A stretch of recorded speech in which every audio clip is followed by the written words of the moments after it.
آپ کو صرف تھوڑی سی محنت کر کے، جو لڑکے فلسفہ اور تاریخ کے عاشق ہیں، ان لڑکوں کو اسی دور کی جاہلیت کو، یہ ایک ٹاپک ہے، اگر کوئی آدمی اس پہ کام کرنا چاہے تو اس دور کی ہر چیز کو وہ پرانے جاہلی معاشرے میں تلاش کر سکتا ہے، اس کو مل جائے گی وہاں پر جا کر کے۔ جیسے لوط علیہ السلام کی قوم کے بارے میں اللہ تعالیٰ نے ایک جگہ پر فرمایا کہ تم اپنی مجلسوں کے اندر نکیر، منکر، گندی چیزیں، گندی باتیں کرتے ہو، گندے کام کرتے ہو اور ننگی گفتگویں کرتے ہو۔ آپ دیکھ لیں آج بھی ہو نہیں سوشل میڈیا پہ۔ یہ جدید جاہلی معاشرے دو ہیں جاہلیت کے۔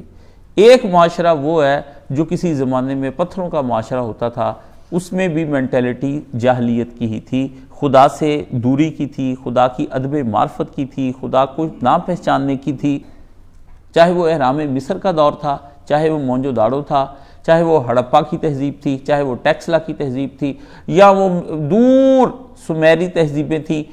چاہے وہ امریکہ کی تھی، چاہے افریقہ کی تھی۔ دنیا کی ہر وہ تہذیب جو بھلے کتنی ہی دنیاوی ترقی کر گئی تھی، اس کو خدا نے برباد کر کے رکھ دیا۔ وہ جاہلی معاشرے کی مینٹیلٹی وہی تھی جو آج کے جدید جاہلی معاشرے کی مینٹیلٹی ہے، جو امریکہ کی ہے، جو برطانیہ کی ہے۔ یہ G8 جتنے بھی ہیں، جن کو آپ بڑے بڑے نامور ملک گنتے ہیں، جن کے اندر آپ کا رشیا بھی آ جاتا ہے، یہ آپ کا چائنا آ جاتا ہے، یہ جتنی بھی ترقیاں کر لیں،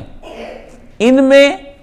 اور اس جاہلی معاشرے میں رتی تولا اور ذرہ کسی قسم کا کوئی فرق نہیں ہے۔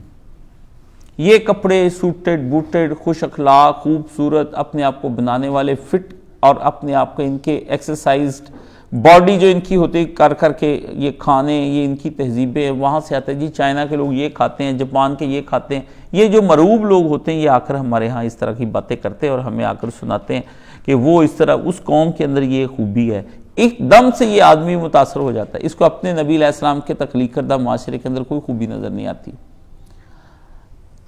پوری دنیا میں یہ تہذیبوں سے متاثر ہونے کا جو عمل ہے نا، یہ اس آدمی کے لیے ہوتا ہے جو آدمی کسی نہ کسی نفسیاتی مرض میں مبتلا ہوتا ہے، کسی محرومی کے مرض میں مبتلا ہوتا ہے۔